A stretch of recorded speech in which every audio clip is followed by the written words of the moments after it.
Good evening and welcome. I'm Karen Sullivan, publisher of Orenda Books, and I'm delighted to welcome you to another episode of Orenda Books at Bedtime. This is the Sunday night program that goes out at 8 o'clock every week, where our authors read from their latest or another one of their books from the comfort of their own homes. Tonight we're going to be looking at Michael J. Malone's After He Died. This is the third book of Michael Malone's that we've published. The first one was A Suitable Lie, the second was House of Spies, and you'll have those to look forward to in the next few weeks. For now though, let's tell you a little bit about this book. It has a chilling premise. You need to know who your husband really was. When Paula Gadd's husband of almost 30 years dies, just days away from the 7th anniversary of their son's death, her world falls apart. Grieving and bereft, she's stunned when a young woman approaches her at the funeral service and slips something into her pocket. A note suggesting that Paula's husband was not all that he seemed. When the two women eventually meet, a series of revelations challenges everything Paula thought she knew, and it becomes immediately clear that both women's lives are in very real danger. Both a dark, twisty slice of domestic noir and a taut, explosive psychological thriller, After He Died is also a chilling reminder that the people we trust most can harbor the deadliest secrets. Over to you, Michael. I'm reading a short excerpt from my novel After He Died, which was published by Orenda Books in September 2018. Chapter 1. Through a medicated fog, Paula Gadd looked along the line of mourners waiting to greet her. It took a last scrap of energy not to tell them all to leave. Someone gripped her hand. A woman she didn't recognise, her face a twist of assumed empathy. "I'm sorry for your loss," the woman said. Paula looked from the woman's surprisingly strong hand to the powdered lines around her mouth, caught a wave of her sickly perfume and managed the question. "Who are you again?" The woman gave a small nod as if acknowledging that Paula's grief was making her momentarily senile, then moved on. The words "Minister for Business" nudged at her mind. Thomas knew all kinds of important people.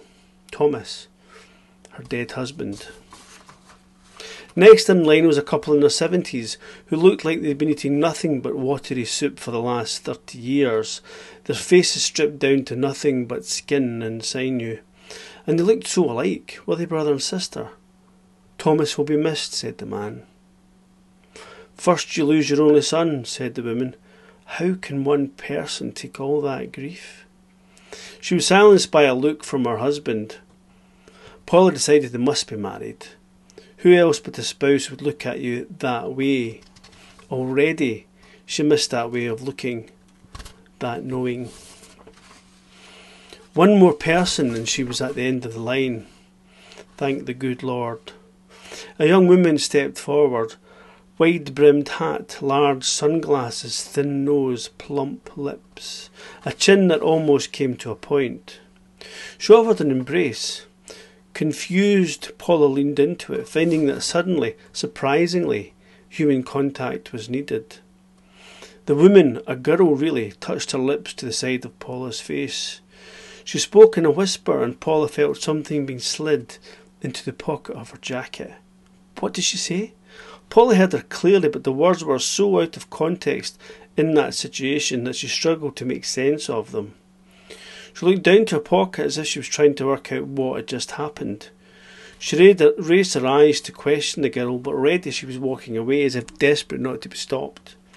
Through the throng, all Paula could see was the back view of her black hat and a fan of long, straight, blonde hair across her shoulders.